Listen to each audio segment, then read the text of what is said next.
based on some of the things I've been taught. The confidence with which I used to approach these things are based on the things I have learned from here, honestly. Before now, I used to think it was rocket science to see videos. And I would ask myself many times, how are they doing it? How are they doing it? And sometimes I look at some of the people doing it. I don't mean to be rude, but I just have this feeling that I was more educated than some of them. And they will have a lot of followers.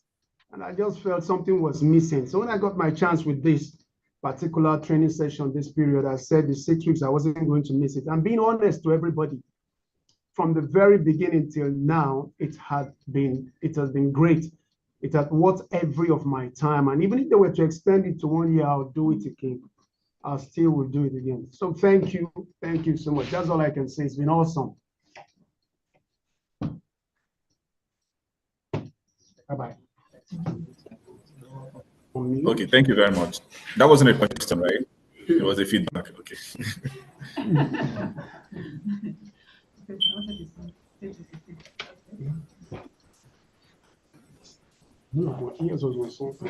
Calabar, can you go ahead?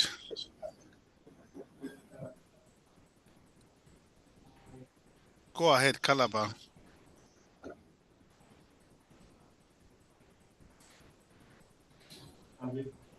Calabar, you are on. Yes, can you hear me? Go ahead.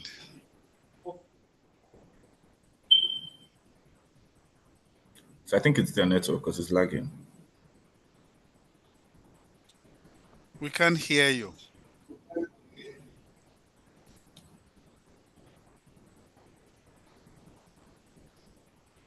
Okay, can you hear me now? Yes, we can hear you now.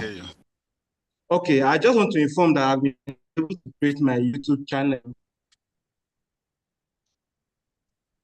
And I'm working on my podcast.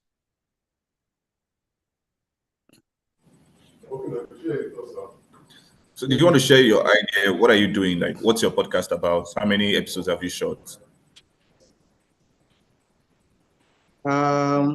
I'm thinking of doing reviews, product reviews. Reviews of what? Product. More especially food items. Product reviews. Okay. Yeah. Okay. That's like what Fisayo for Sudo does, right? Yeah. Like gadget reviews. Yes. So have you attempted to have you attempted to shoot any episode? And did you encounter any challenge at No, but I've been able to go through 1 or 2 products. So I'm just thinking of how I'm going to go about the reviews, and once I'm done, I'll definitely post a video online. Okay, great. Thank you very much. So does it mean none of us have attempted to shoot or record anything, upload anything, or everybody's finding it very easy? We just want to use this time to take questions for those who have faced any challenge at all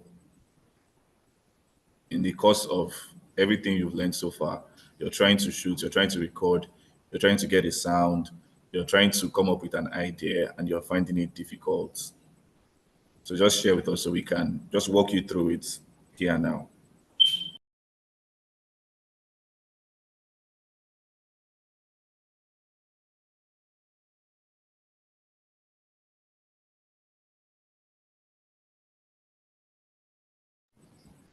Can we share something from Maiduguri, please? Anyone? Maiduguri. Yeah, hello. My name is Sani, and I'm a music producer, and I have a challenge when it comes to creating LinkedIn profile. Like if I create it, I cannot be able to log in for some reason. I don't know why that is. And that's it. That's it. Can you hear me?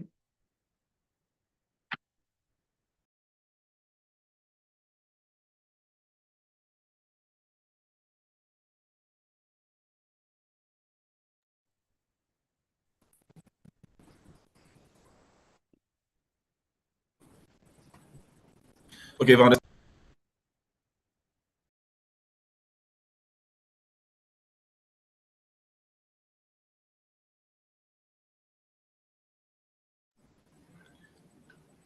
Meduguri, if I heard you clearly, you're finding difficult to create your YouTube channel. No, Is I that what you have said? YouTube. I have YouTube channel already, so I am working on linking all my profiles to one. In that case, I decided to use LinkedIn, right? But for some reason, when I am creating a LinkedIn profile, like I cannot link all the profile. Like I can't link my accounts, and the profile will keep going down for some reason. Okay, so I'm not sure what the challenge would be. Maybe you have to create a new LinkedIn account or use a new email address for your LinkedIn. Why are you using LinkedIn, by the way? What kind of contents do you create? Yeah, I make music. I make beats and upload them to YouTube, and yeah, that's pretty much what some of the things I do. So if your content, if your content is music, which I can term entertainment, I don't think LinkedIn is the space, right? Okay. I think you should, I think do more on other social media apps, maybe Twitter, maybe Instagram, maybe Facebook, TikTok, Facebook. That's where you find more entertainment-like content. LinkedIn is more of has more of a serious business vibe. Do you get? It's more of a corporate space. I wouldn't, for example, reason I'm listening to music or I want to consume content, LinkedIn wouldn't be most likely to click a link about a music content on TikTok or on Twitter than on LinkedIn. Does that make Yes, you're sense? making sense. And what I'm saying is, I have profile on both, on almost all the social platforms. That is Instagram, YouTube, X, and all of that. So I was going to use LinkedIn to connect them, like connect them, so in a way I can send someone just my LinkedIn profile, and then he can be able to connect me with me in all of the platforms using profile. That was the reason I wanted to create LinkedIn account.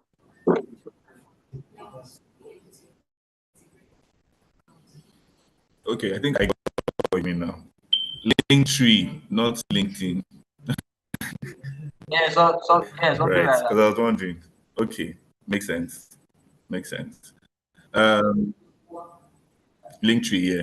So I think that has to do with your the account you opened. So maybe delete it and open another one. Use a different email address. Yeah, use a different email address. Yeah, I would definitely try to use new profile, new email address.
Hello. So while we're waiting for Maiduguri, what's your name again? My name is Sani. Okay, so you are talking something on Linktree. What exact Linktree do you use? I use Linkfly, actually, not Linktree. I used Linktree at a time, but I ended up using Linkfly because it has more functions to work with. You can add image, you can add video on one profile, whereby it will be all your profiles on there. That's all right. So what's the question? The question is LinkedIn. My question is on LinkedIn. I wanted to use LinkedIn, right? Because so many people, so many clients, my clients, they suggest that they would want to use my own LinkedIn. But if I create the profile, for some reason the profile will get banned or it will get dropped in a way I cannot log in again. Okay, I think we'll have to bring that up with the experts. But if your reason is to provide links for others to see, then I think Linktree and the likes is what you need. Oh, Daramola is back now. Do you have any answer to that question? And then do we have the resource person? Daramola. Sorry, come again, sir.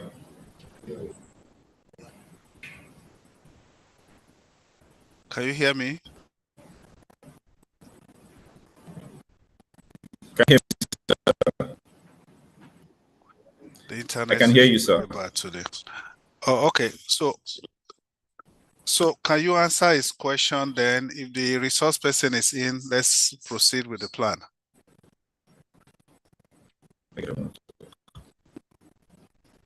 Shall we show you? Yeah.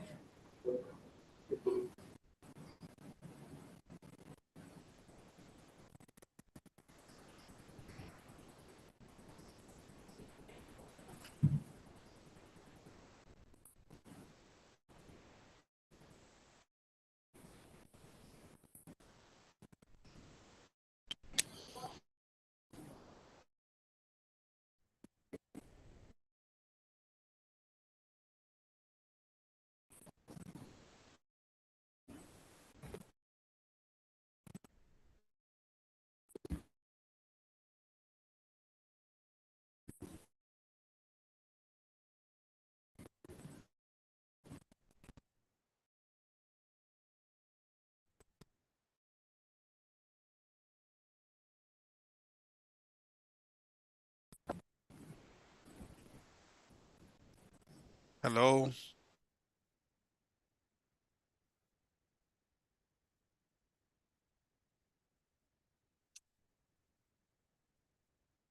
We're sorry, the internet connection is bad.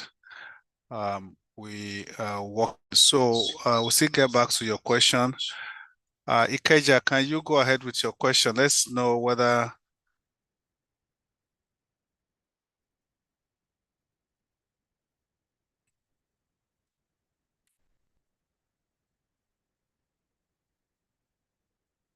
Ikeja. I'm checking Michael. So I would like to ask on copyright. Go ahead. On copyright, yes, please. So there was a time I uploaded a video, so it was flagged with C caution sign, copyright. So I appealed, but it was later removed. The C caution was removed, but the copyright indication is still there. So when I get to the monetization stage, I hope it won't affect me. Thank you. Well, from my own little experience, you make sure you clear that before you get to that stage. Daramola, you are in again. Are you here permanently now? Can you hear the question, the issue of copyright?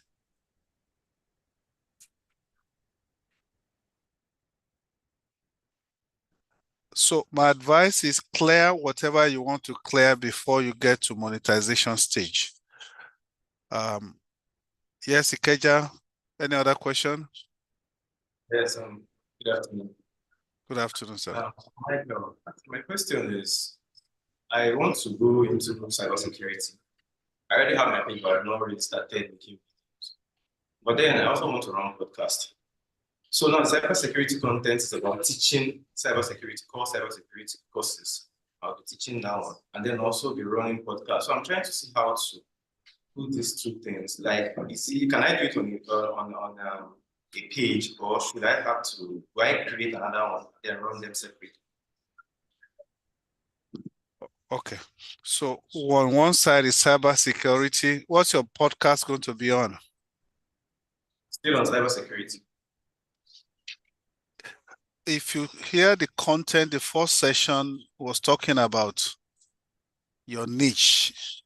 Your niche here is cybersecurity. So whatever be the content, the way you want to go about it, whether it's tutorial, whether it's interview, once is on a particular subject, that means your audience is going to be the same thing. So I don't see a reason why you have to create another one. For instance, you had an interview with somebody on cybersecurity, and now you want to do a tutorial on cybersecurity or teach people on cybersecurity. Your crowd is those who are interested in that niche. I think it's just for you to maintain the same line. I hope that helps you. Yes. Any other question?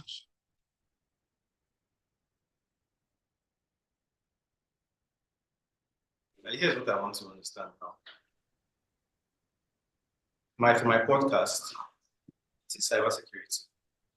And then, can I also like make tutorials on That's what I'm saying. I got your point. Your podcast, is it not more of interview? I can always bring up maybe a professional, and then we'll choose a particular subject in cybersecurity and talk about it. So those who are interested in that, I think your niche has to do with the subject area. That should be the focus. So, for instance, if my niche is marriage, so I can talk about how to choose a partner. I can talk about how to prepare for marriage. I can talk anything relating to marriage. Do you get my point? So I can teach people how to prepare their wedding gowns and so on within the same issue of marriage, which is the same topic, the same niche. Yours is even the easiest because it's cybersecurity. So if you start, that means you have to populate one and then start wondering to populate the other. Why can't you bring everything to one place? Do you understand? That's my advice, but you have the final say. Any other question?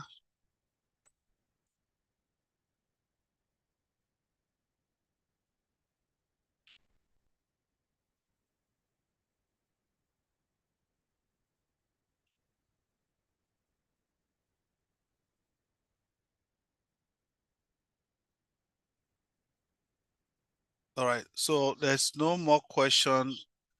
So we'll continue with the review of the former one, which is so important. For those of you who missed the first session, we'll continue to watch the video, and hopefully when the resource person or they are able to get the internet hub, then we'll continue.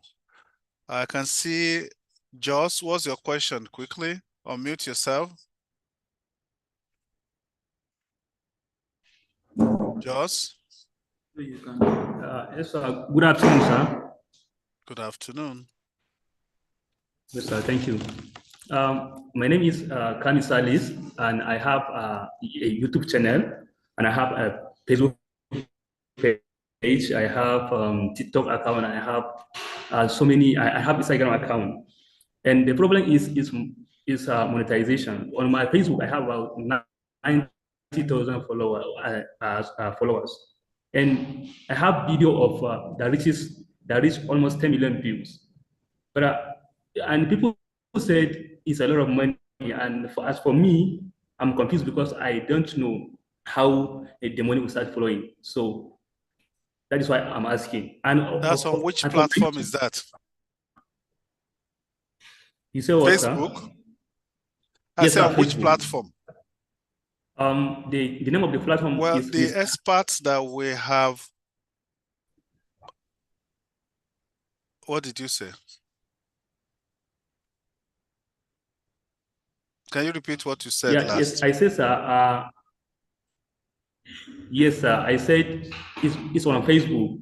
My Facebook page is about almost to 90,000 people, and they say it's a lot of money. And I have a video of that reach almost 10 million views, and which I don't know how to monetize it. So okay, yes, for this session, what we've been dealing with is on YouTube.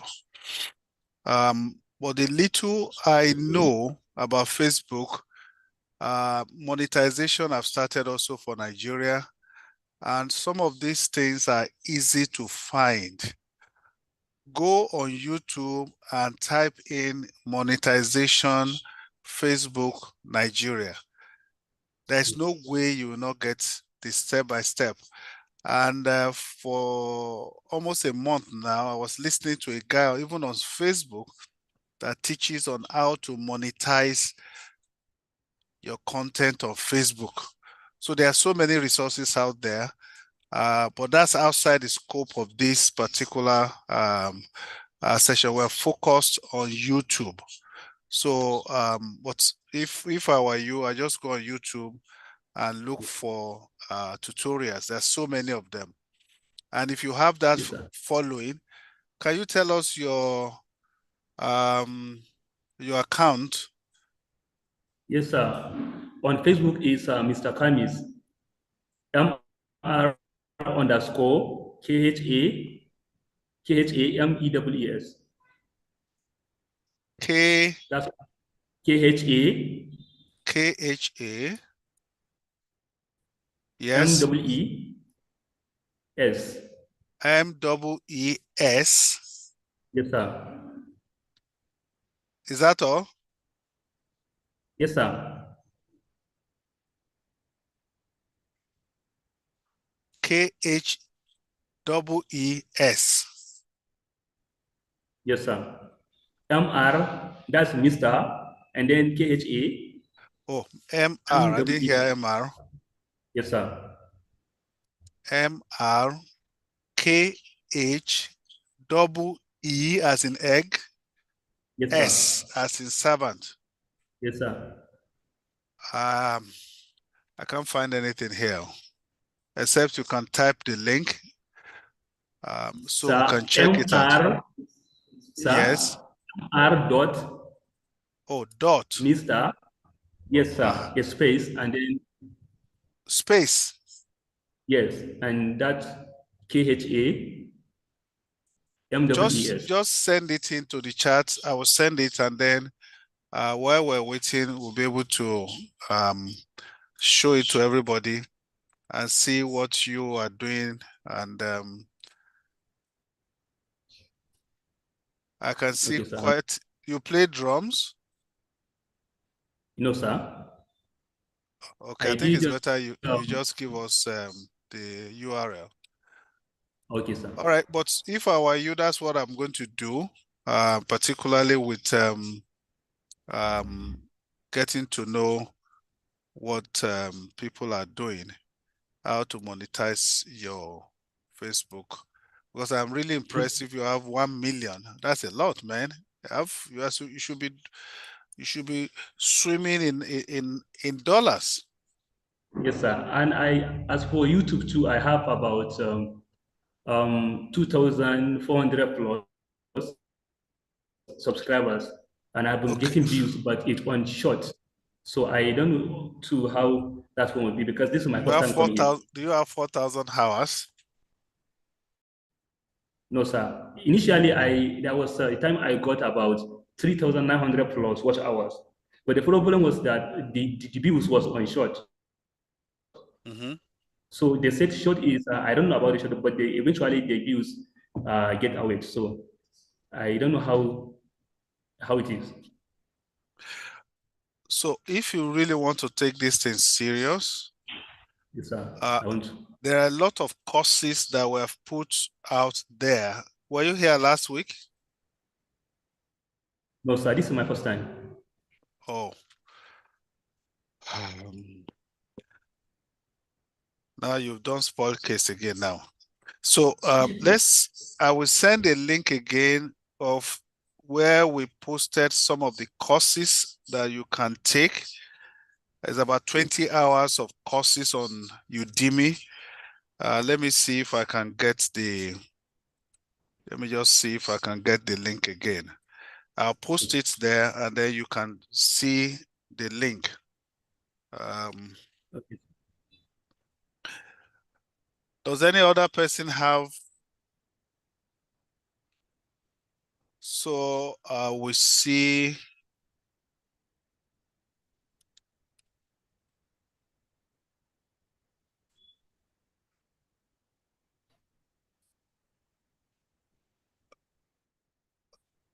Let Lekki speak. If you are back, Lekki, let us know. All right, so for your question, let me just type in the link. So I've put out the link where you have those courses. Just go to the link, you will see where we have the links for all the courses that you should take. So Lekki, over to you. Okay. All right. So we'll just go straight into the conversation for today. And hopefully the network doesn't have to drag us again. I introduce. Can you hear me?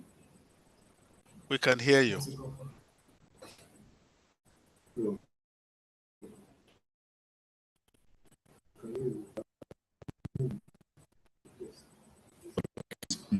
Mfon the industry.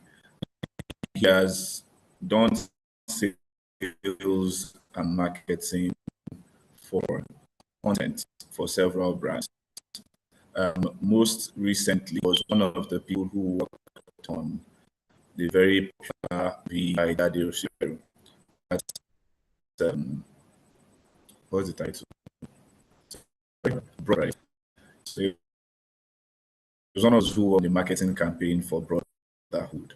And we do believe that when I were much for producing content, very important that spend that much energy as marketing as well. So it's one to have something people see it. Also that which is why today's class is very, very important. So he's going to walk us through. He has proven to be bring resources, and we trust that we'll be able to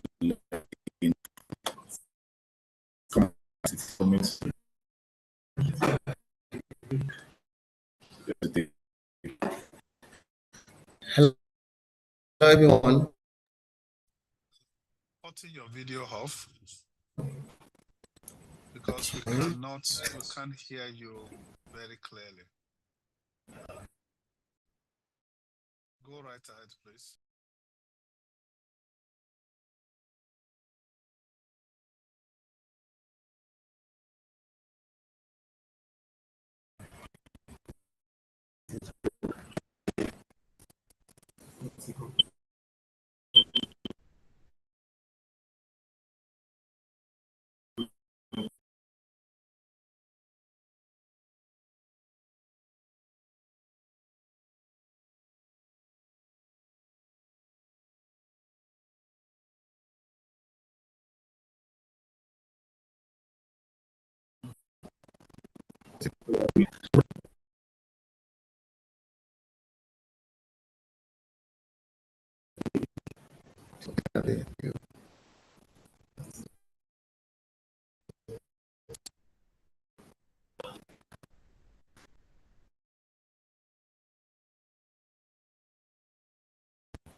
Can't hear you.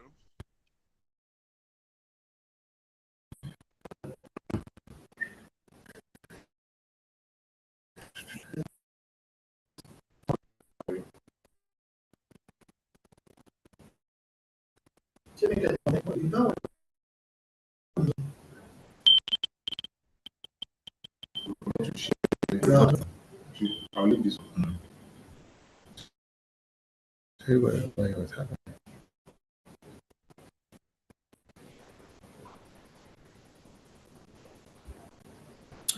Okay, please, if you can hear us, your end, sir. We can hear your voice.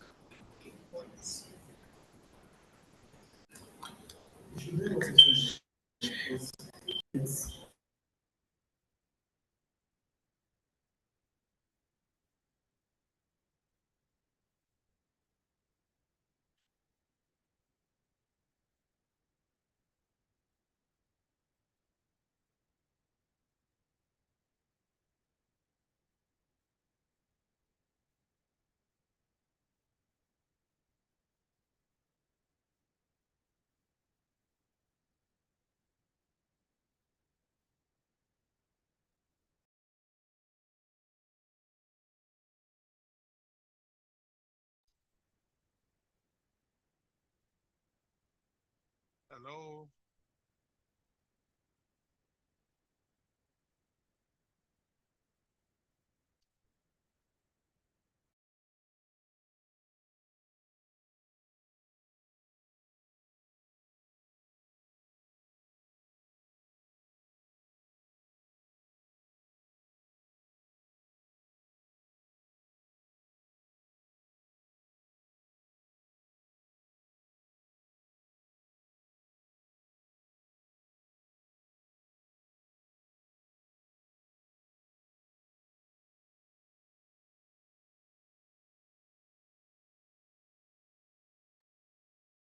So please be patient with us. Lekki is still on, but I think they have some technical issues over there. So let's wait. If you go to that link that I provided, let me quickly share the screen with you so that you can see exactly what we're talking about. Can you all see my screen? So this is the course outline, which any of you can download. So if you go to any of these courses, you will see them 76 minutes. That's 1 hour, 16 minutes. Keys to successful channel, beginner YouTube. So all these are training packages, training courses, how to become a success with an audience from zero. Grow your YouTube channel with TubeBuddy. So these are some of the tools, how to get thousands of views daily on YouTube for free. So these are people sharing, and these are all free.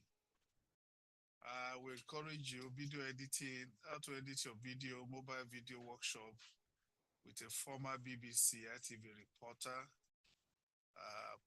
professional video editing, YouTube video editing, create a low budget YouTube marketing video in 12 easy steps. You can see the number of hours that are there, 20 hours.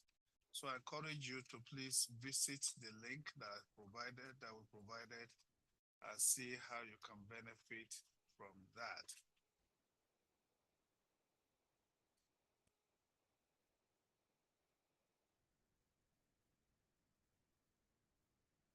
If you have any other issue, any other question, you are free to ask your question. If you are there, is there anybody who has a channel and your channel is monetized? Is there anybody on this call whose channel is monetized? Can you raise your hand, please? Virtual hand or physical hand? Anybody?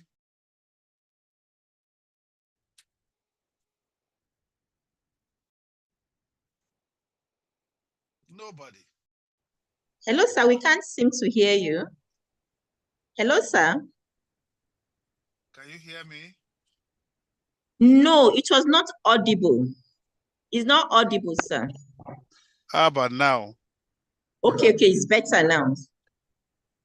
Probably it was because of this. Yes, sir. I What's asked the the question, question? how many of you have your YouTube monetized? Do we have anyone who has a YouTube channel that is monetized?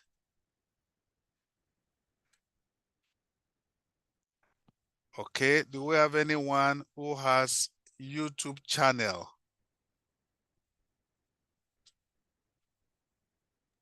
Yes, sir. There's someone here. Okay, one person from Calabar. Yes, sir. Two persons. Okay, Two one persons. person's got, but he said he had not been servicing. That's 3. We don't want the one that you posted in the year 1914. Okay, that's one person from Calabar. So 2 persons have functional YouTube. Okay. Can you put them on video? Can they replace you? Yes, sir. I was just trying to put out the video. Let me do that now. Let them just come and stand where you are. Okay. Going to use, come on. You have YouTube. Hey, so. Good afternoon, sir. All right. Lekki said they are ready. Please, let's make sure, Lekki, that you are ready as in ready so that we don't keep going back and forth. Just let me interact with this lady for 1 minute. So what's your channel URL address? It's my name, Rie Ojipong. It's quite a lot. I'll have to type it on the chat box. Okay, please do. Yeah.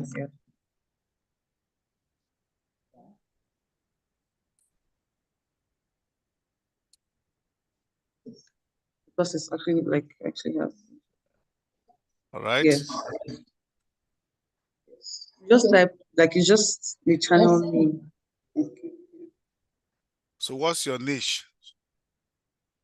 Okay, I just do inspirational, Christian living, healing and wholeness, and all that. Healing and wholeness.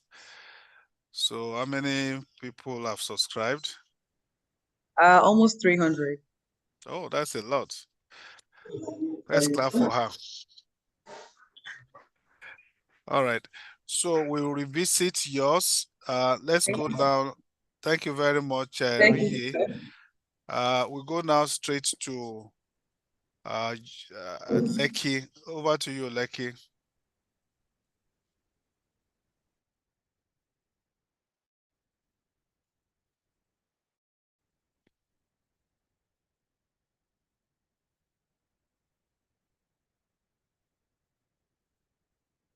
Lekki.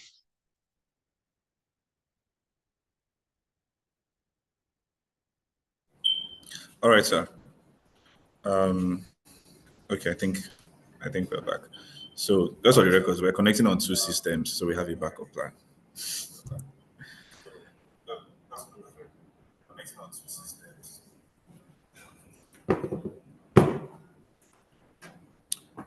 All right. So please allow us to share screen. All right. So please allow us to share screen.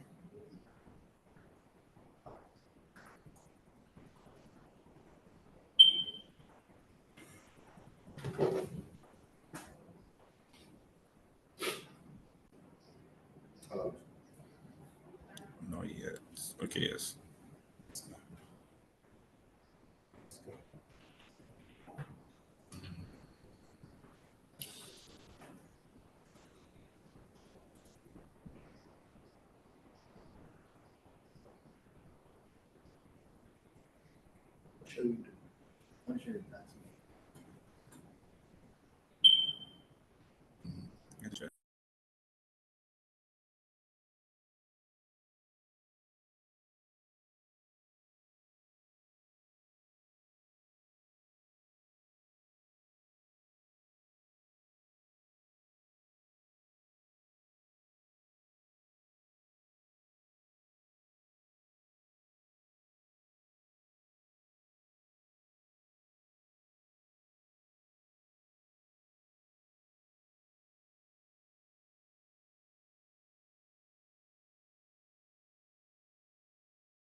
Okay. Thanks God.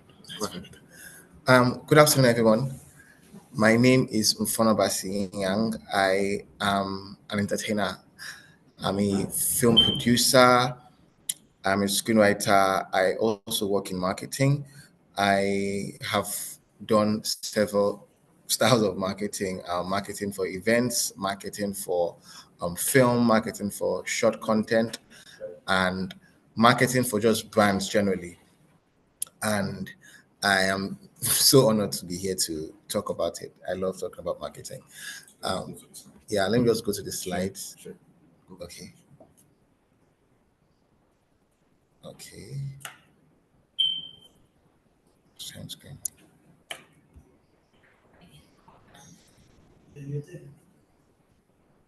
Okay. Okay. Okay. So, yeah, I'm here to talk about marketing and audience management.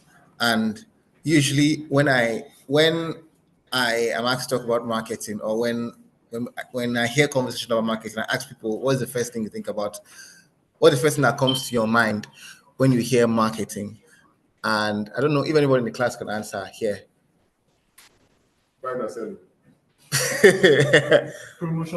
Okay. Who else can try? What's the first thing you think about when you hear marketing? What's the first thing that comes to your mind? Okay. You. Sales. Okay. Buying and selling. Buying. Okay. Okay. So before earlier in my career, I thought marketing was buying and selling. I have an MBA in marketing, and they talk about buying and selling and products and everything. But when I actually started practicing marketing, and using what I learned in school, it was almost like a textbook practice of marketing. And even when you're making content too with your YouTube, you're trying to sell products, and people forget something. The first thing that comes to mind, in fact, the first thing that should come to your mind when you are marketing is connecting with an audience, discovering ways to connect with your audience, because that is the only way they would be interested in buying your product. Back in school, they'll tell us that you need to present an item to your audience 7 times before they would make an action, before they would buy. Right? It's along that maybe in your 3rd time they might be interested. The 3rd time, in the 5th time, they might be like, okay, I might want to buy, but you need to present something. Sometimes you get to buy in the 1st time, but they just tell you that an average is people have to see your product 7 times before they buy it. Same thing with YouTube. Have you ever had an experience where YouTube, Facebook, you see one particular content and you're like, okay, I'm not seeing it, and then they keep coming back to you and you're like, okay, let me just finally watch it, right? But something makes you want to watch it, and it's that connection. We're in an era of content, right? Everybody's making content and everyone wants to just make content. If you go online, you can see 10,000 comic people, but only a bunch of them are funny or go viral or have that engagement, because it's connection, right? Even with normal big brands and products, the main thing that makes people want to patronize that product is connection. And your marketing plan, your marketing strategy has to revolve around what connection am I trying to make with somebody, right? At the core of marketing is about understanding people's desires, right? Understanding their desire, understanding their needs, understanding the behavior of the people you want to meet. And all this English just basically means connecting, right? What strategy am I going to make that would connect to these people? Do you understand? That's why a lot of people connect. Africans, we are a lot of bad things happen to us in this country, right? So by default, we connect with a lot of comedy, right? And even when they make comedy about the bad situations in this country, we connect with, and that is what helps sell brands. You understand? That's what helps all these your content creators, right? All your content creators successful. Even your rappers too. They always talk about all the shit they always talk about all what is wrong in the country, right? All the things in the street and everything, and we connect to that.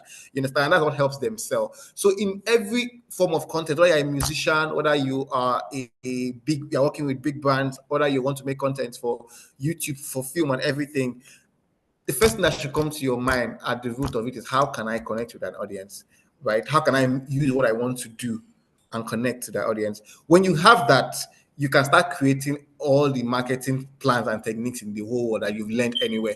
But if you can have the biggest marketing campaigns. People, so many big record labels, so many big brands spend millions of marketing, and it flops. And the reason it flops is that you check it. Those things were just probably textbook or ideas or copying some other brand's technique and bringing it, and not adding that element of connecting to an audience. That's why people can carry their phone and make content and they will go viral, and you carry laptop, buy all the best equipment, and you don't, because your content didn't connect to the audience, right? So so the first thing that should come to your mind when you want to market is, how can I make this thing connect to my audience? Other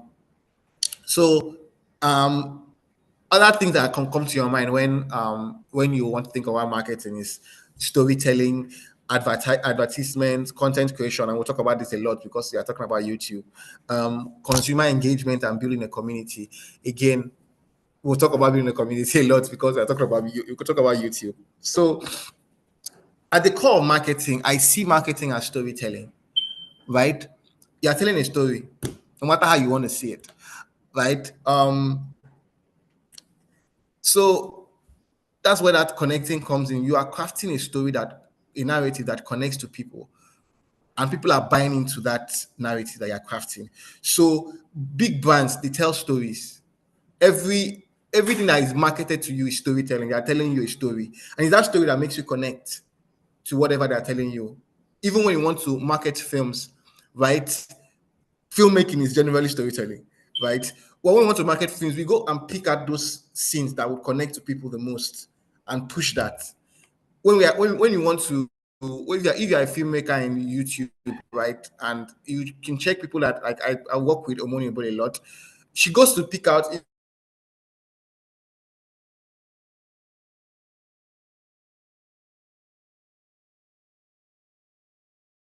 She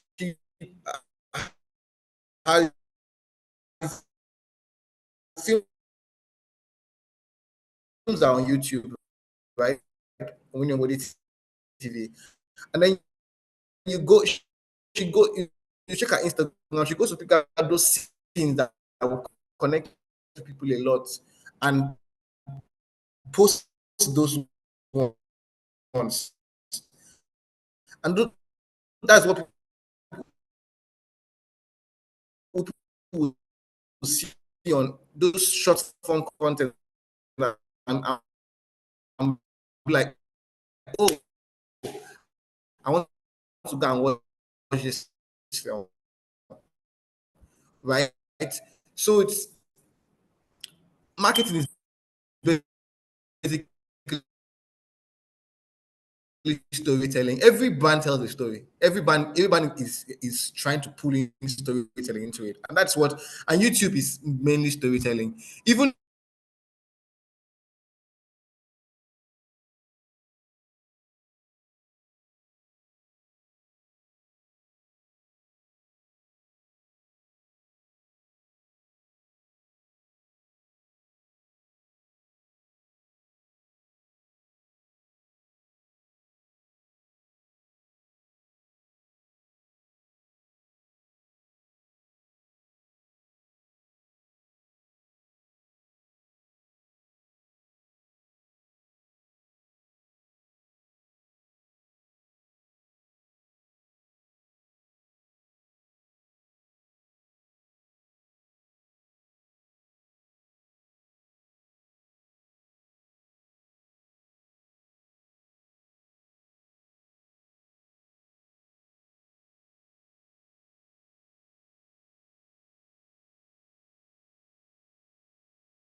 Network issues, please.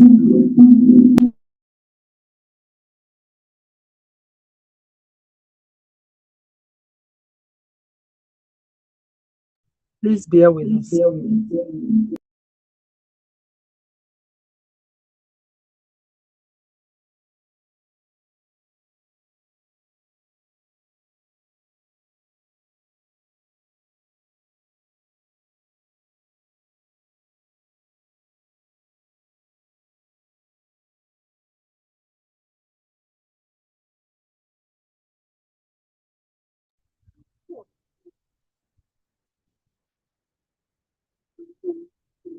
I'd like to call on the other person from Calabar that has a YouTube channel.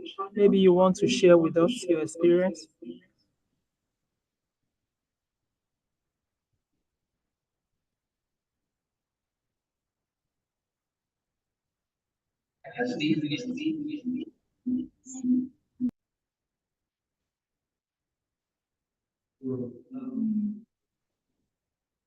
Good afternoon, ma'am.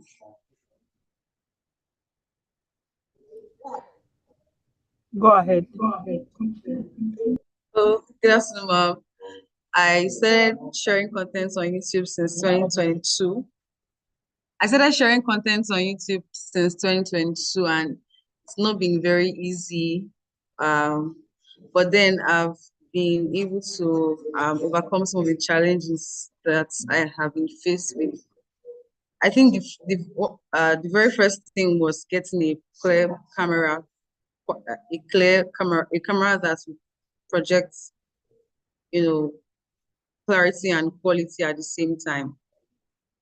So I had to wait to get a phone that had such. I think that was the first.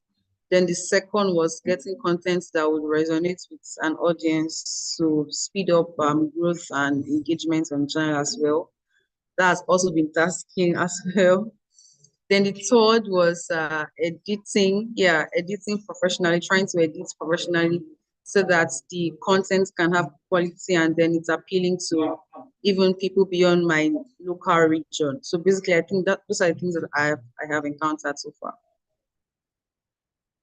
And then also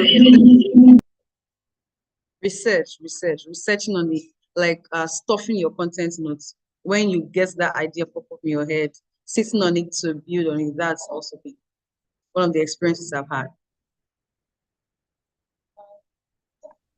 Fantastic. You are really a YouTuber.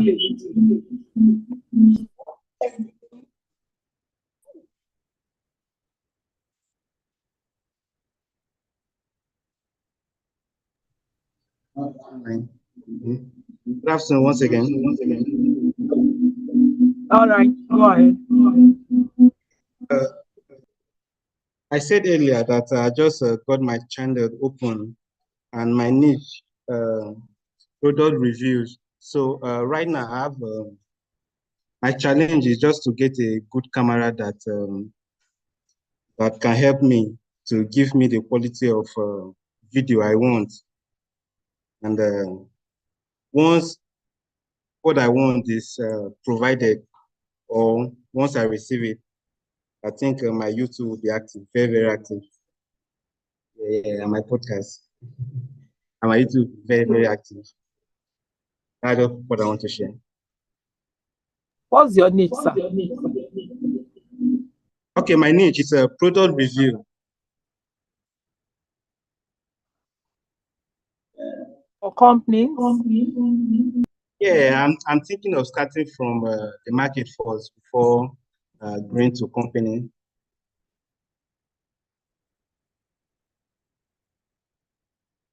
So how many followers do you have? What is it? Followers do you have? Or views? As of right now, I have those 5 subscribers, but since I'm starting new, but I know very, very well that it's going to grow. Great. Congratulations. Thank you. While we wait for Lekki, do we have any other person that wants to tell us of their experience? Yeah, for him, he actually got encouraged attending this session. So he was, he got motivated, since we started the series. So that's why he's always attending so that he can add more to his YouTube channel. He can enhance his YouTube channel. So we have a lot of them here who have just started their channel as a result of attending this session. Thank you so much. We appreciate the effort from the, consulate and US Embassy. Thank you very much, Director. Well done, Calabar, for taking action. So let's go to Ikeja. I can see your hand is up.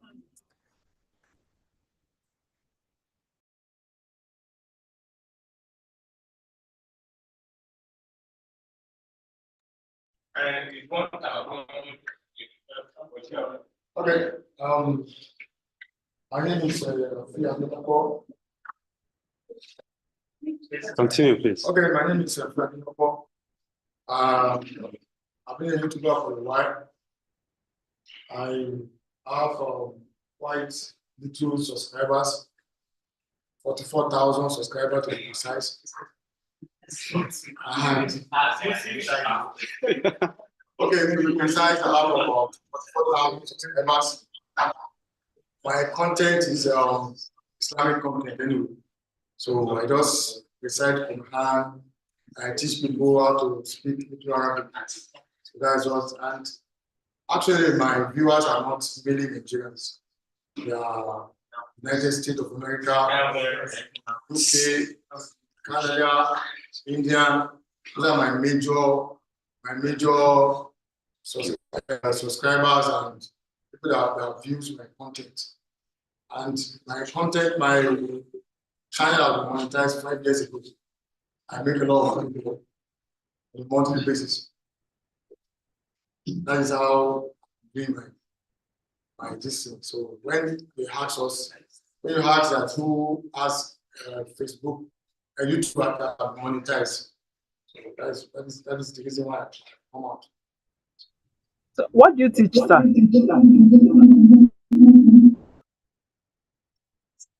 What I want to just advise every one of us is just to take this very seriously. To make $100 on YouTube. And I don't think there is any other platform that is paying as much as YouTube.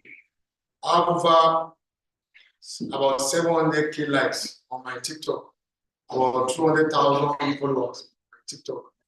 I don't make as much I make on TikTok as I make on YouTube in a month. YouTube is just like a platform that can empower. You don't need to look for any other job if you have like 40,000 subscribers. I'm telling you, what would you be looking for again? Have 40,000 subscribers on YouTube. By the time you get to 100,000, you're already a millionaire. Let me share this to you. Let me share this with you. Between January and now, I've made over $1 million on YouTube. Between January and now, I've made over $1 million. But so YouTube is it's a platform. This month alone, I will make like 30 on YouTube. So what am I looking for? Which job in the area is paying that? So all of us should take it very seriously. Okay, thank you very much, sir. So what new thing have you learned through this course? What I take for granted is, what have you learned? I know what I take for granted in the past was branding. The first day I saw when you talk about the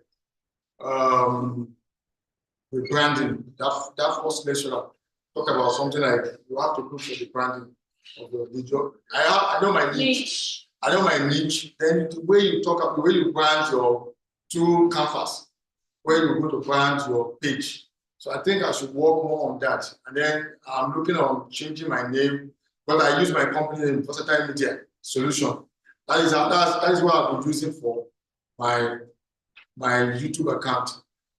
Now I will be more I've designed, I'm working on the design of making it more. I think with this, I should be able to scale my YouTube account to between now and next year to about 70K subscribers. That's my target. So for now, okay, that's good. That's, I think the things you have said we learned in the first class. And that's very good. Thank you very much, sir. More dollars. So let's go to American Corner Ibadan. Lucky, when you are set, you let us know. Okay. Good afternoon, everyone. And the coordinator, thank you for a wonderful program. My question is just a simple question. Can we have a multiple challenge with one YouTube? I don't know if you can get me right. Can you hear me? Yeah. We can hear you. Okay, someone will answer you now. Yes, okay, you can. Thank you. Yeah, thank you. God bless you. You can have multiple channels on one email, but you are required to confirm at some levels. So they require you to use one phone number for 2 channels. So as you're having a third one, make sure you get set another phone number. And then if you want to live stream, you must do the verification of your account for that particular channel. Let me reiterate what I'm saying. You can have as many channels as you want, but you have to verify them. You can only verify 2 channels with one phone number. And then if you don't have anything on that channel, they will ask you to either send your identity card that must indicate your date of birth, your name, location, before they can allow you to do that. Okay? I think we are ready now with Lucky. Are you there, Lucky?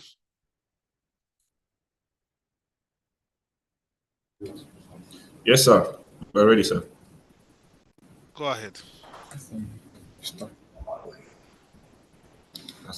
Okay. Good afternoon. I just wanted to ask where we stopped, because storytelling. Just continue from storytelling. Okay. Yeah. So what I was saying was that at the core of everything, marketing is storytelling. Irrespective of every content you want to make, you want to tell a story, and it's that story that connects people to your brand or whatever content you are making. So if you are making comedy on YouTube, if you are even cooking channels, it's still a story, right? People want to follow the process of from where you watch these things and this sort of stuff. And the most engaging YouTube channels are the ones that tell you really good stories. You cannot take leave and start cutting. Even when you are cutting, you will still add subtitles. Those subtitles are still kind of like a narrative that kind of tells you, okay, this is what I'm making. So at the root of every content you are making, because YouTube is a content platform. So at the root of content is storytelling. And you need to tell a good story to be able to make good content on platforms like YouTube. You need to tell a good story to then market the good content, because you can go ahead and start paying for ads and sharing stuff, but people will not even share your content if it's not shareable. And the most shareable content are content that people connect to, and it's storytelling, that element that makes people connect to your content. So whatever you're making, dance videos, every kind of content that you're making for YouTube, especially for YouTube, and you want to think about marketing those content, ask yourself, how can I tell a story with the marketing itself? What element will people connect to? And yeah, So start with that. Start with, when you think of marketing, start with, how can I tell a story with my market? How can whatever I'm telling people to use and advertise my products, tell stories to make people to come in and engage with my content on YouTube. So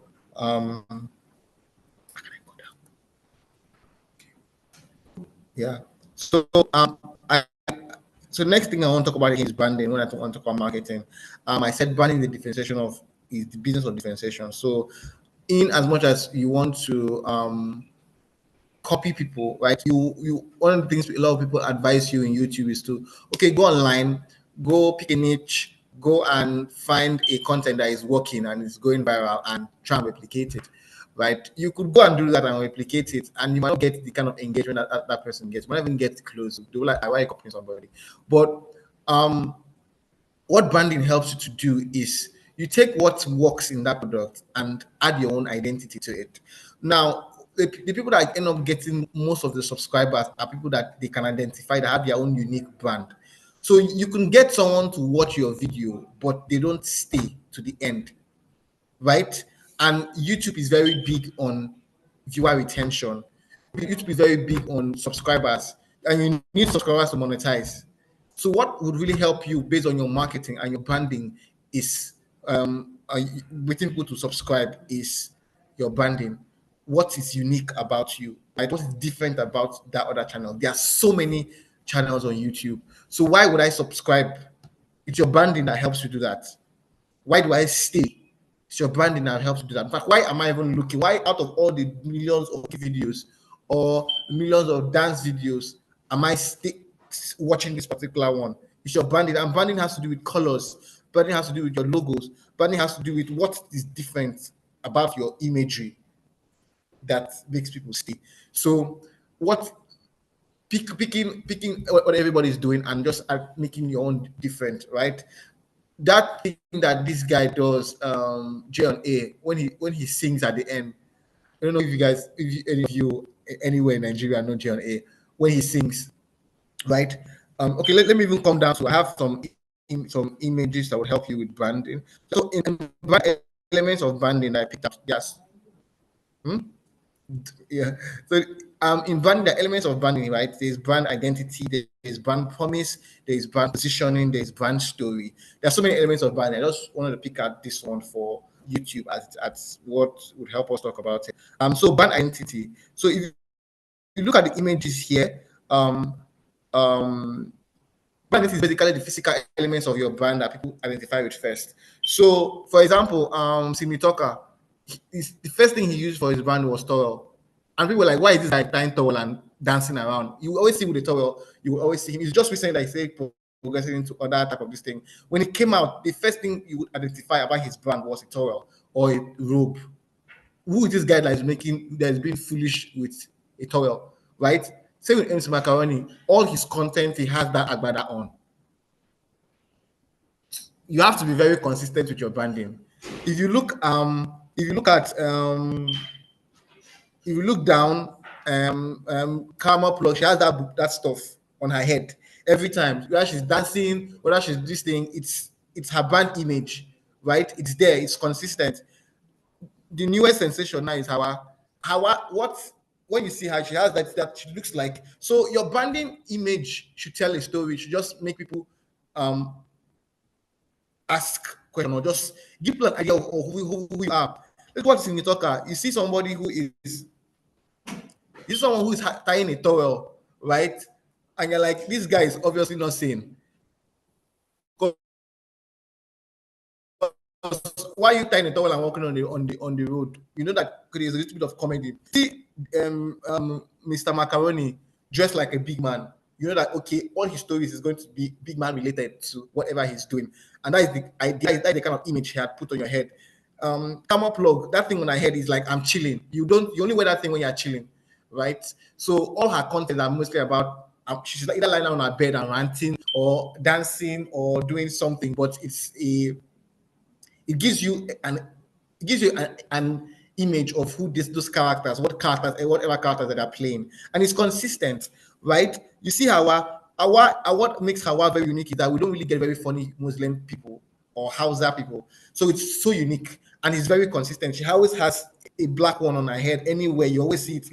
It's there. It's very, very consistent. And we don't. And I think the best type of branding is the branding that is not that obvious, right? You don't. And so some people don't even think it was a branding thing until right now, right? It's not that obvious. And she is. What makes her trending? Like, she's a Muslim girl, and we don't really get people who are very true on that. Okay, I'm a Muslim, and I'm talking about, and I'm being very relatable. So, whatever your content may be, try and create a brand identity, physical brand identity. That, okay, this is what it is. So that even if you are always wearing red or always wearing blue, you can attribute it to colors, you can attribute it to your setup, you can attribute it to the content that you are making. But always try to make sure that people, that brand, you have a brand identity. When they see your content, they know this is your content. It helps. It makes it easier, because sometimes you can go on YouTube, and then one girl who, some people who review movies or review albums, they always have one particular background, right? And you might not even, maybe because that week has been stressful, you don't really see what's happening, and then you just go on YouTube and then you see, because you see the template, right? The thumbnail, right? Oh, they have dropped a new video, and you go and watch it because some of the other videos are making sense. So that branding helps, really helps you make people come and watch and make people stay. Because imagine, like, you go on a YouTube channel and then you go and then you see the consistent branding. Okay, these guys are consistent with whatever their image is, and it's nice. And you click on it, and I'm going to subscribe, and I want to stay, right? It's easy to get people to come and watch your video. It's difficult to make them stay. It's difficult to make them subscribe.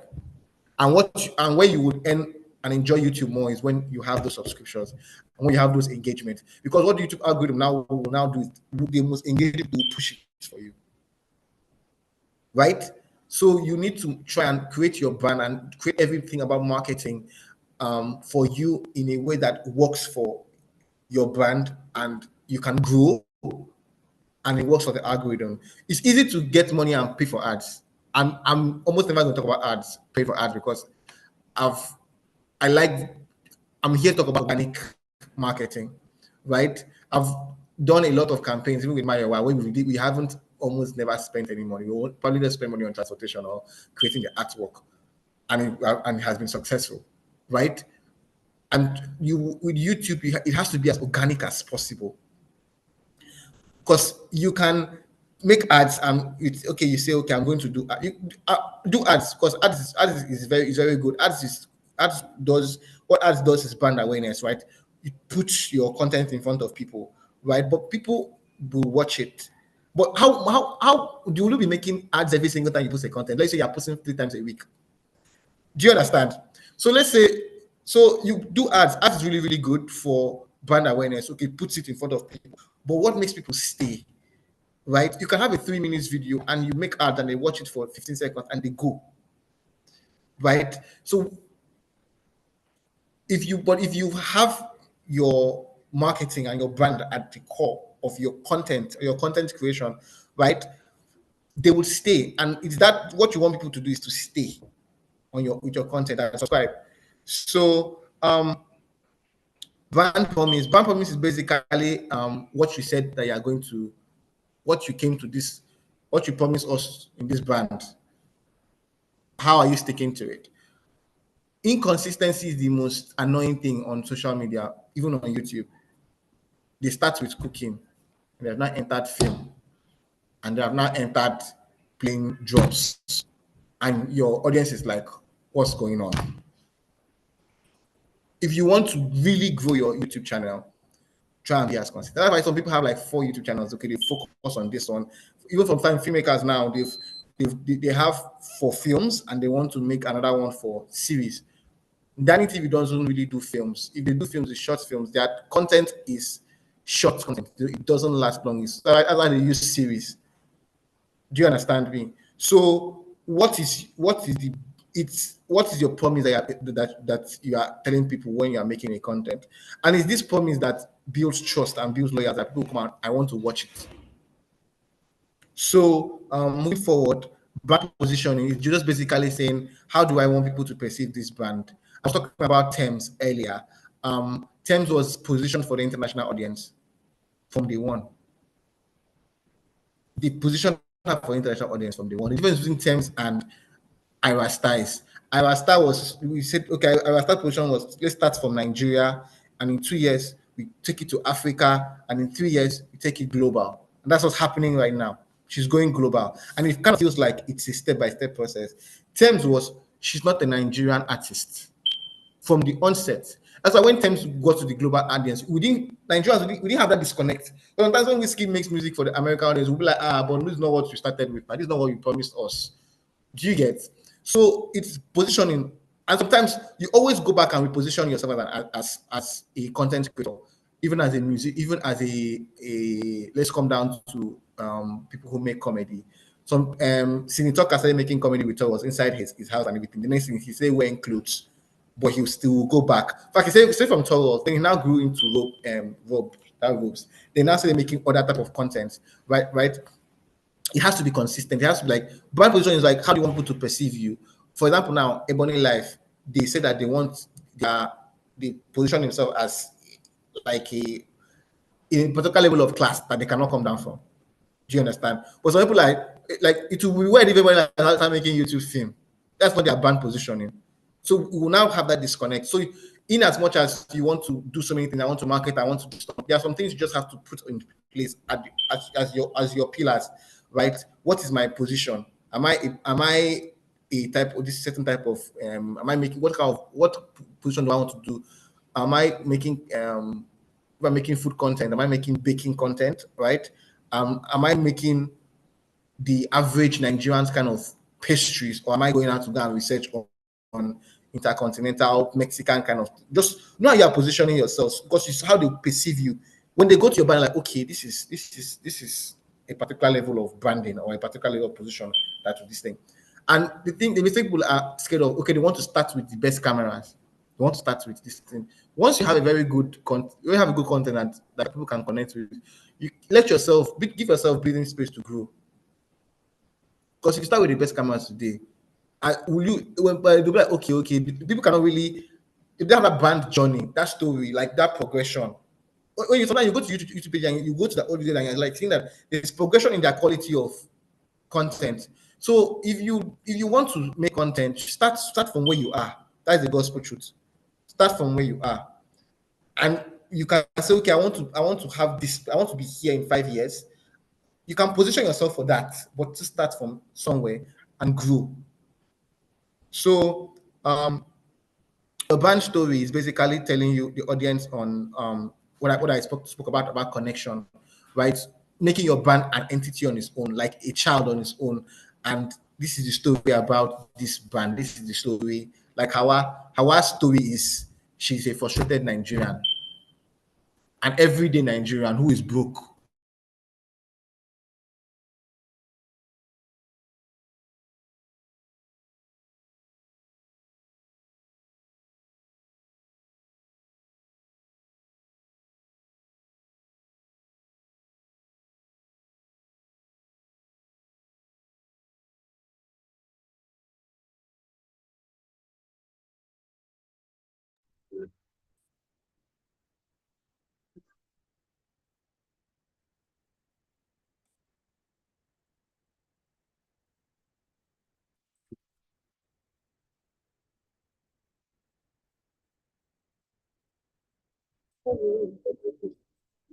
Our story took off the facilitator. We'll wait for him to come back. Okay, I'm back. Welcome back, sir. We can hear you. This way did I stop? Where did I stop? I'm asking. You stopped at our story, a frustrated Nigerian. Okay. Yeah, so I'm saying that our story, our brand story and our brand personality is a frustrated Nigerian, and a lot of people connect to it because a lot of Nigerians are frustrated by either the economy or something just frustrating you. So emotional element that can connect people to your brand and exploit that, milk that dry, and find a way to grow from there. So I want to talk about like your life cycle as branding life cycle, because sometimes we get into marketing and we don't know where we are as a brand or as an entity. So there is okay, are you sharing that? Yeah, so there is the growth stage, there's an introduction stage, which I'm guessing a lot of people are right. Then is maturity, and then there is what they call decline stage. In the introduction stage, a lot of people are just, you are introducing your content to generally to the world. And there are certain things about certain elements about marketing that you focus on. That is when, because you are in the introduction stage, you can do paid ads, right? Because you're introducing, people don't really know you. People don't really have that subscription on your channel, right? So you can go on to do ads, Facebook ads, all that, to put your content in the right people's faces. If you do your ads well, then so with the introduction stage, you're also be trying to get brand awareness. Your marketing focus is brand awareness. You can't be doing brand loyalty because nobody knows you, right? Your marketing focus is brand awareness at the introduction stage. Nobody knows who you are. That's when your branding has to be. That's when you try and differentiate yourself from a lot of people, because then your contents are popping up in people's and they're like, this is not engaging. In this introduction stage, all your content has to be as, even if it's not your content itself, your thumbnail has to be, it has to hook people. Your first 15 seconds of your content has to hook people because nobody knows who you are. You want people to stay in whatever content that you are making. So it has to hit people. In your growth stage, people are now knowing who you are. In fact, people are anticipating content that you are dropping and coming there. In fact, you are most likely in your growth stage when you've already monetized. People are coming, anticipating, okay, you drop content every Friday. There's that anticipation now, right? So you can still be focusing on brand awareness, and you can now grow into trying to build brand loyalty.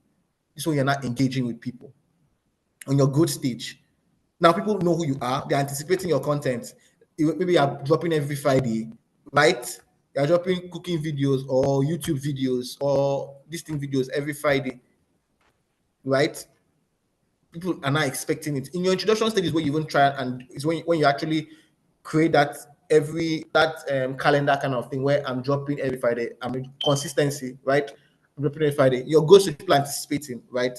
Then in your maturity stage now, everybody knows who you are, right? This is where you are trying new things now. In your maturity stage now, you can actually just try new things. You are now collaborating with other people, right? People know who you are. They are enjoying your content. Now there's something that they call a decline stage, where you are just there. You are not going up. In fact, most likely going down, right? So your decline stage is when people do a lot of collaborations. Now that's going to go and collaborate with somebody, right? Let's start collaborating with new people so that they can attract those new audience to them, right? But the thing is that when a lot of people are in introduction stage and now start using techniques of decline stage. Let me use an example. For example, if you're an introduction stage, right, and you are a YouTube, let me not use YouTube, let me just use film, and you are you have a cooking channel, right, and you cook native foods, that's your brand. You use native food you want to cook. You want to do in say, okay, this month I want to cook native meals from Akwa Ibom. Next month I want to cook native foods in Viva State. Your brand focus is I want to just cook native meals. Then you can take it from Africa, you can take it to Nigeria, you can take it to Africa. That's like a whole niche on its own. If you want to collaborate, don't go and collaborate with people that do pastry just because you want to tap into their audience, because that is not your target audience. Do you understand? People just go and do, okay, they say influencer marketing, I will just go and do influencer marketing.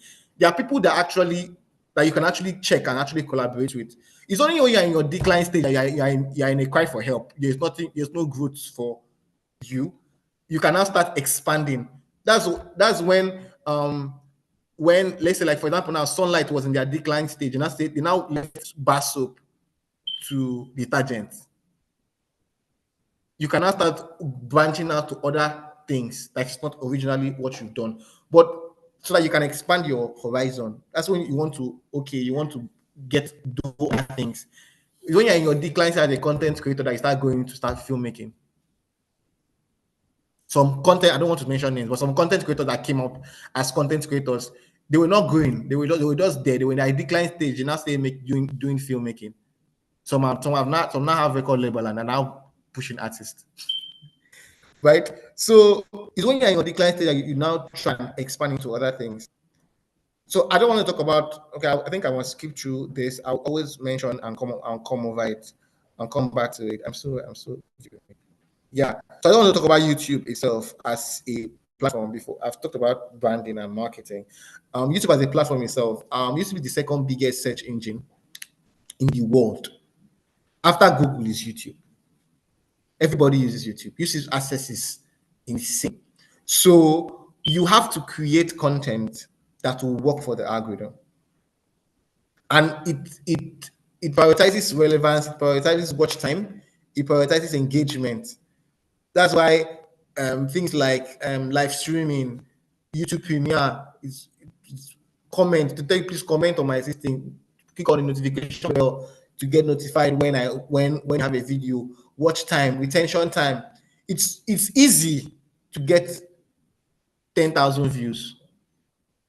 You carry a lot of money and blast on Facebook ads or YouTube ads, you get 10,000 views. When you go to that views and now break it down, how many people are watching that 3 minutes video for even 2 minutes? That's what YouTube prioritizes. Because when you want to now monetize, that's what they look at, not how many views that you have or how many subscribers that you have. Now, it's that retention time, because what monetization does is that they want to be able if they say in an average of 3 minutes in 3 minutes video, people stay on your video for 2 minutes or 3 minutes. How many ads can they place on that 3 minutes video, on that 2 minutes video? So if people only stay on your video for 30 seconds, meaning they can only put like 1 ad there, then that affects how much you pay you. Do you understand? And I'm sure most of us are here to earn money from YouTube. Let's not sugarcoat it, because there's a lot of potential in YouTube. So if you are making blogs, you are making 10 minutes video, cooking channels and all of that, think of how to keep people there, because you can do everything about marketing. When I talk about marketing and promoting your content, you can do everything about marketing, and if people don't stay in the video, you're just making content, and everybody makes content, right? So yeah, think of if no matter what marketing strategy you can do email marketing, you could do email marketing, you could do take your content and take it to TikTok, right? And redirect you from TikTok to YouTube, right? Take that same content, post it, take a little snippet of the content, post it on Instagram, and direct from Instagram to YouTube, do it on Facebook.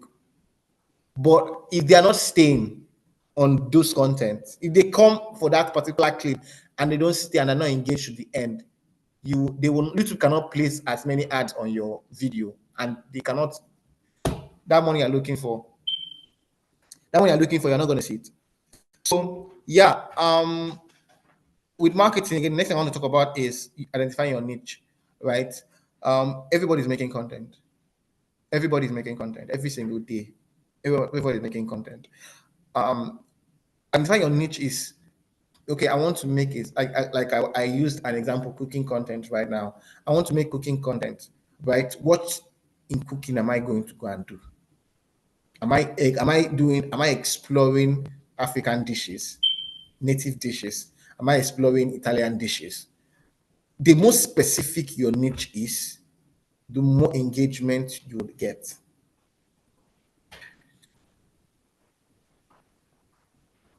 With your niche now, right? You could just go, you can now start and say, okay, I'll research on, okay, first of all, select your niche, right? Then go on a market research. What about this niche works for other people that are in this niche, right? And what can I do differently from these people that are in my niche? I want to make content on beat making, right? Am I just going to drop beats, or am I going to show people my process, my journey about on how I'm making the beat, right? Am I if I'm an artist, right? What am I posting? YouTube is one. As an artist, you can post so many type of content on YouTube.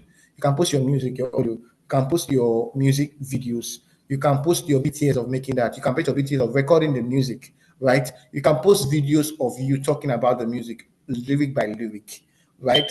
You can post literally anything that will stay true to your brand identity, right?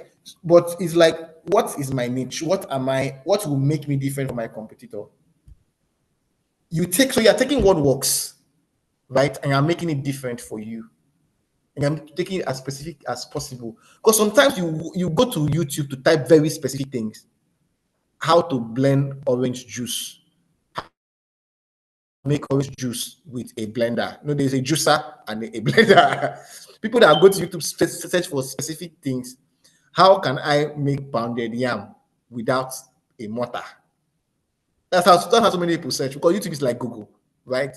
So you say pounded yam, you type pounded yam, you see a lot of pounded yam videos.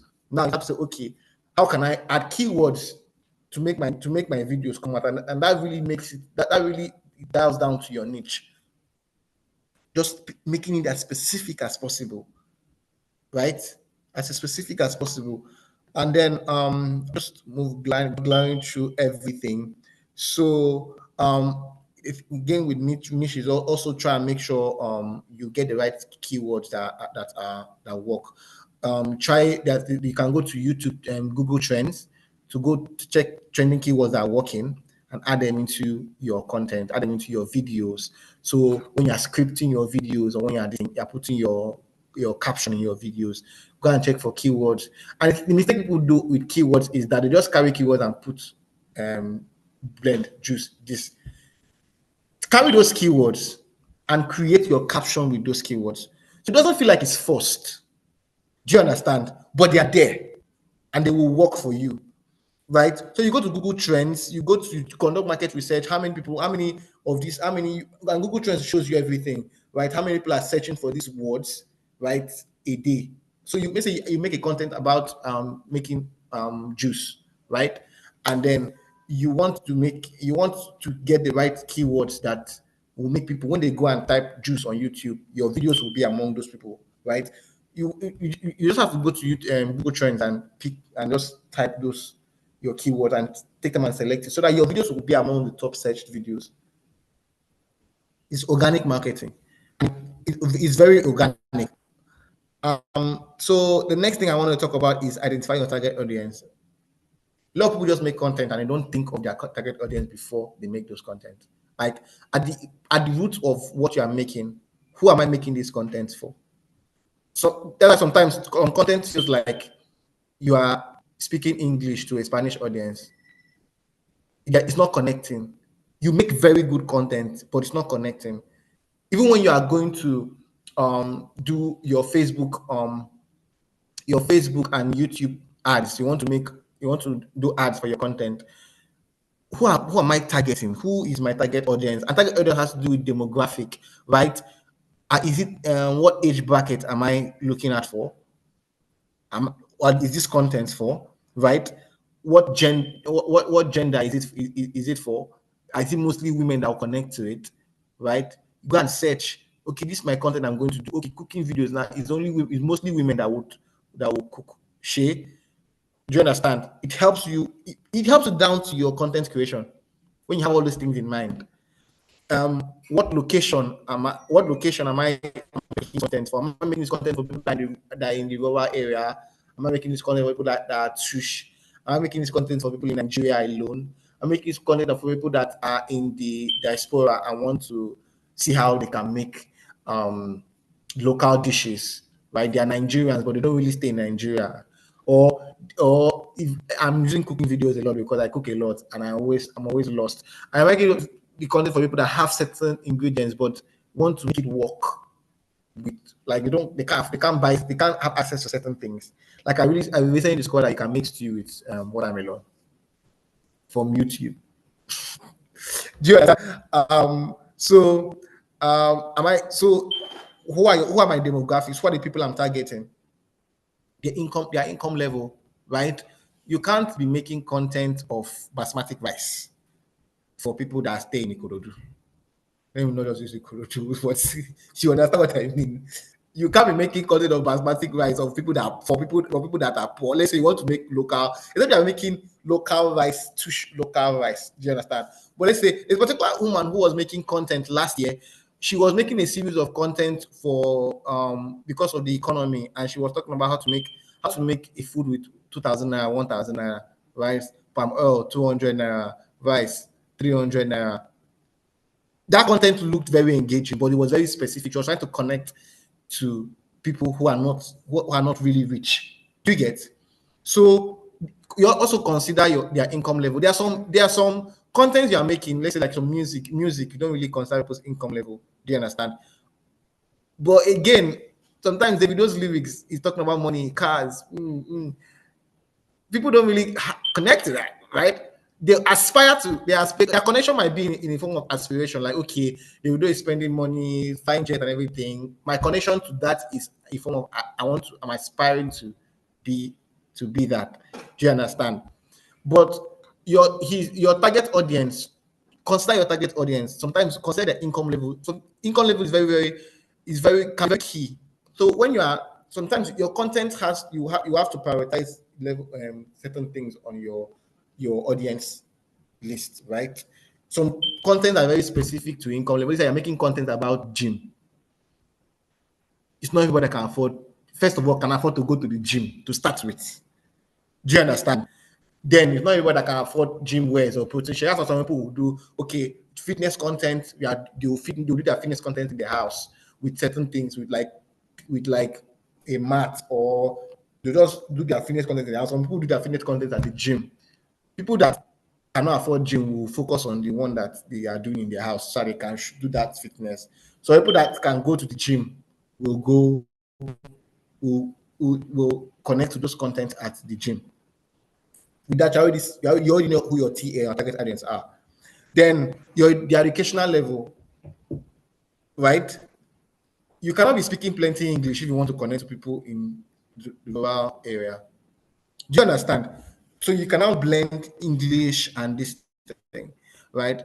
You want to connect. If your target audience is people that are true, they're educated and everything. You can blast all the English there. That. So there are things you consider when you want to push your content and market your content. And basically. So interest, again, and other things, questions you are asking. What are the interests? What topics are these people passionate about? What do they enjoy watching on YouTube? It's very, very important. And these are things you consider when making your content, before you start promoting your content. Behaviors, how often do they use YouTube? What kind of content do they engage with, right? Are they people that would comment, right? So if you already have a YouTube audience, but they don't connect, you need those comment this thing. How can I expand to get people that will engage more? Do you understand? What time do they come in? So you can go back to your YouTube analytics and look at, okay, at what particular time of the day do people watch my content most? And you try and make sure that your content is dropping them. Because the thing is that YouTube, that once you release a content and you have an engagement in like a couple of hours, YouTube just pushes it for you.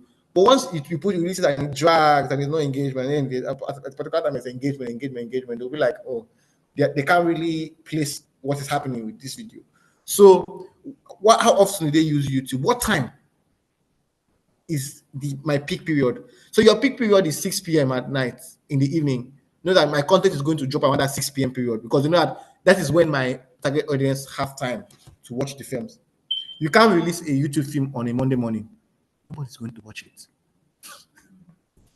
So try and get up, like what are their behavioral patterns, then their needs. What are the problems that they are trying to solve? What information are you seeking? Nowadays, even filmmakers are trying to imbibe morals and problem solving into their films, because the richest in the world, what made them rich? They were trying to solve the problem. The most engaging content in YouTube are the ones that are solving a problem, because I've literally had a flat tire and how to check my flat tire.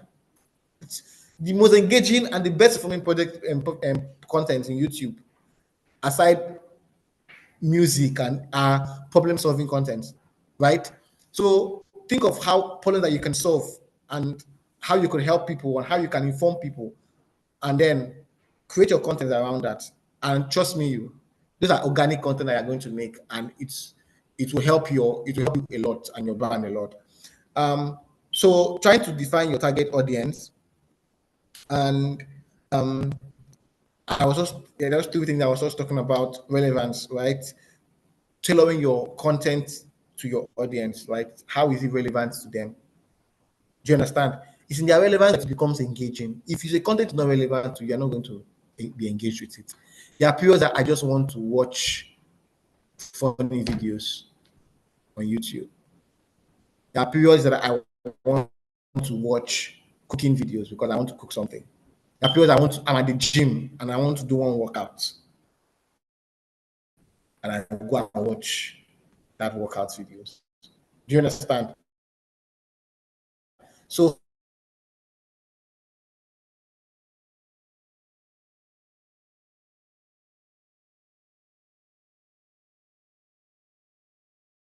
how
okay. Yeah. So I was talking about um, um,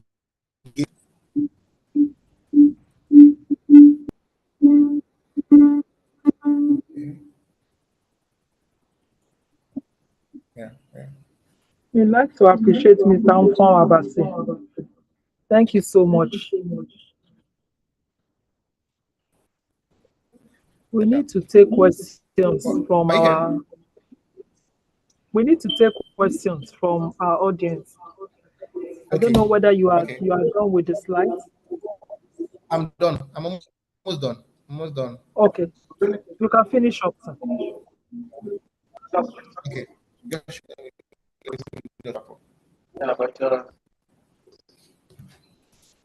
Okay. I'm almost done. Let me just run through. Okay. Let me just run through. Okay, yeah, let me just stop here. Let me just close this with here. I'm talking about content planning and strategy. Yeah, I don't want to end it up with content planning and strategy.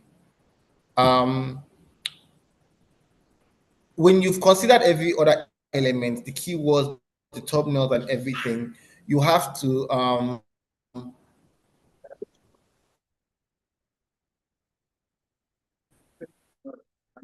when you define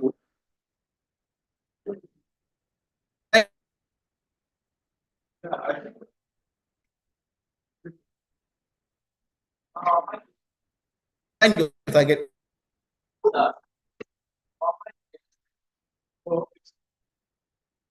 audience, that's your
American Corner Lekki.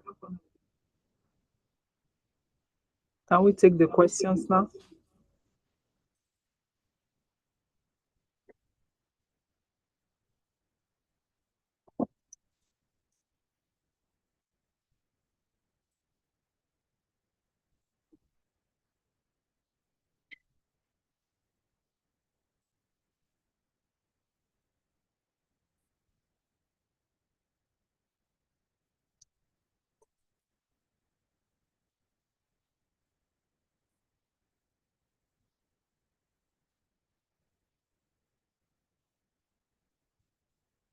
Because of our time, please, if you have questions, let's type it in the chat box so that we can take as many questions as possible.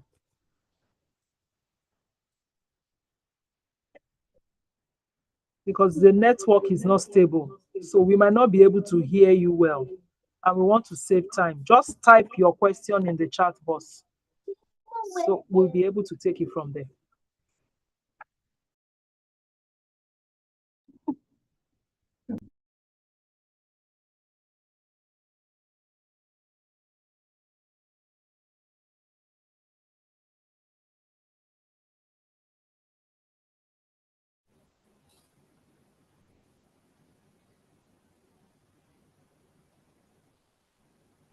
I have a question, one question from American Center, Lagos. Okay. So, Calabar, are you typing your question? We're back. We have a question in the chat box for Mr. Michael.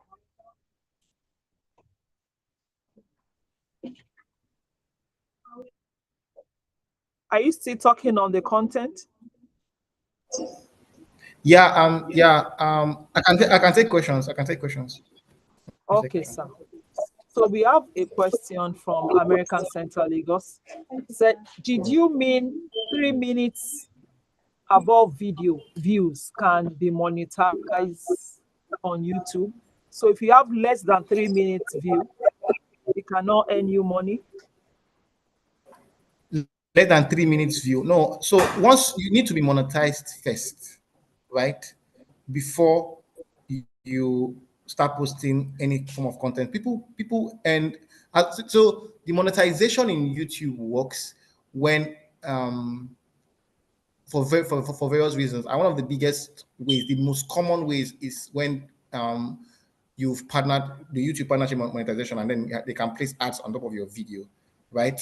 So you've watched music videos where you want to watch a music video and there's an ad that plays before the music video, and then they play they now start the music video. It works. After once you've hit that mark of 4,000 hours watch time and your 1,000 subscribers, and you're officially monetized. Any content you make, you can earn from it on your YouTube. So 3 minutes, if you are making 3 minutes videos, you can earn from it. They can definitely put an ad on that 3 minutes video, and aside that, you can actually earn from it. So yes, you can earn from a 3 minutes video.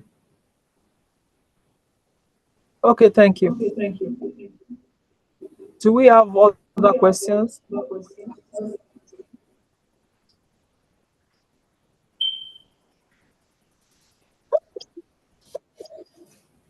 Okay, so we have the question from Calabar. Is there any special marketing strategy for a faceless channel?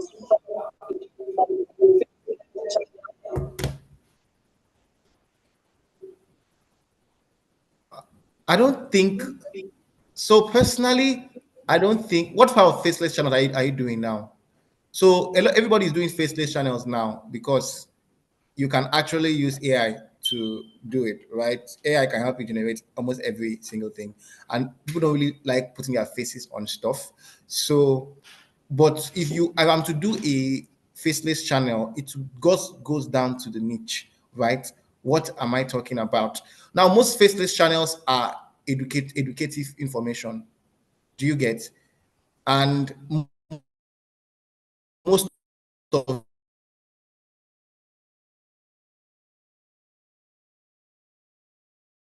they might not know what his own is going to be, but so it's either you are giving your faceless channel going to be like a motivational thing, right? So if you are doing a faceless channel, I would advise make your niche as specific as possible, and make sure that you have a lot of value. And that thing I was talking about, target audience, work on that. That would be my biggest marketing strategy for a faceless channel, because it's people leave faceless channels a lot. Immediately they've gone in first 10-15 seconds of it and they've not gotten any value from it. They get out. So if you are doing a faceless channel, your hook should be the first thing you are doing. Like, it starts from a hook. For every 15 seconds, I would have something new that I'm adding. I have another hook that goes there, because people like seeing faces. So when you don't have a face there, and it's mostly text or AI generated video or random stuff, or I will look at your script again and always have a hook for every 15 seconds. Or else you would have your back end is going to be retention time 15 seconds or 30 seconds, because they are not really seeing something. Next question. How do I optimize ad formats and placement? Yeah. So this AD is ad formats, right? Like advertisements. Yeah. How do I optimize ad formats and placement? Yeah. So when I spoke about ads, I spoke about ads about putting your content in front of people. So if I want to do an ad, every single thing I've spoken about today, I would go back on it, right? Keywords, very, very important. Who are like my demographic, the age, the gender, the people's behaviors. Age is very, very important, because if you are doing an ad, they will ask you for all of those things, right? And people's behavior, all those things, all those questions they ask you when you want to do a YouTube ad. I think what you will do is, okay, who are the people I'm targeting? When it comes to ad, is very heavy on your target audience, right? And you have to really be as specific as possible with it, because the mistake people make is that they will say, okay, I want to run ads on, for example, I want to run ads for my music in with a 5K or a 10K budget, and then they'll now say, I want to run it in, they'll now put Lagos, Abuja, London. It's like carrying 5,000 and sharing it in Lagos, Abuja, London. Now drag as many people as possible. But if you are saying, okay, I have 5K and I want to focus on people in Lagos within the age of 18 to 25, you're putting that money is more. Do you understand? Like carrying 5K to share to a hall of 10,000 people, they will not really there's no value there. So you most people will not really see it. They will put it in front of people's faces, but they will not. It's just going to be random people. Nobody's really, your target audience is just there. They're not putting it to a point of random people. And I bet you it's only 5% or 15% of those people that are actually interested in your project, in your content. But if you have limited funds and you want to do your ads properly, right? I have 5K and I want to do small ads for my content. Narrow it down. And what can help you with that is either you go on a research or you go back to your previous content that you've posted before. Like, okay, the age bracket, okay, mostly women that are engaging in this content. So if you don't have a lot of budget, I'll say women. What is the age of those women that are engaging in this content from 25 to this? Is there. If you check your back end, you are going to see there. It's there. You put it there, and you try and narrow your demographic as much as possible when you are doing ads. That's the biggest mistake people make. You want to put it to so many people, but you don't have the money to do that. So just grow. Start small. You make some money. You go back again, and let me say you start from Lagos, then you add Abuja, right? You are putting money back into it. So that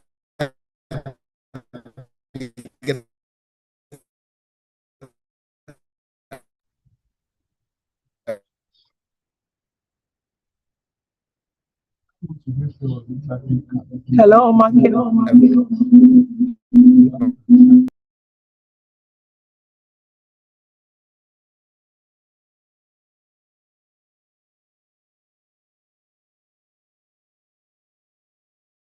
Do we still have any question?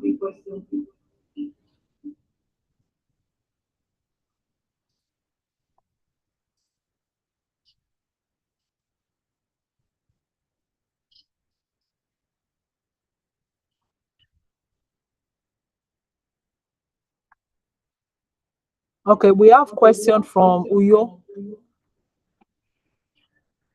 For a first timer on YouTube channel, is there a subscription fee for YouTube monetization?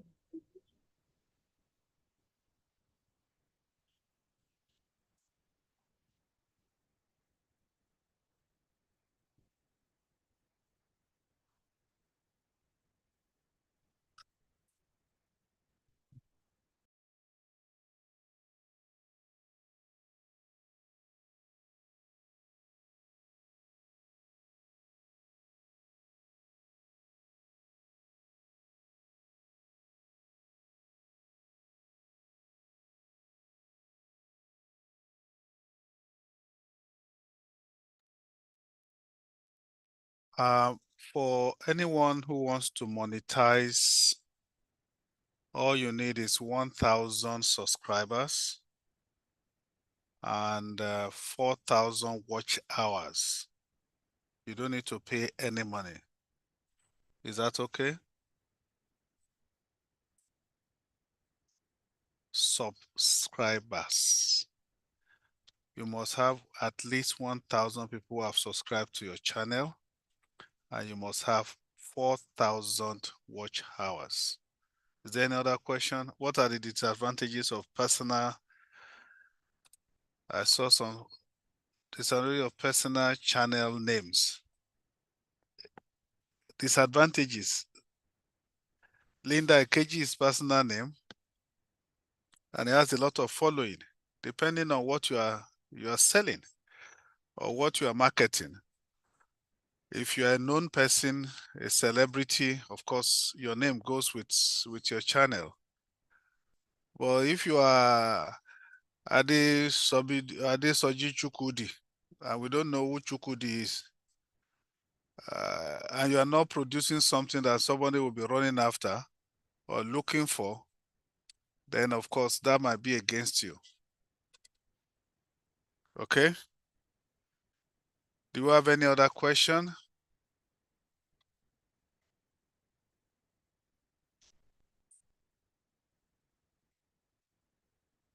I've answered that question. The disadvantages are that if you are not known, it might take time for you to pick up.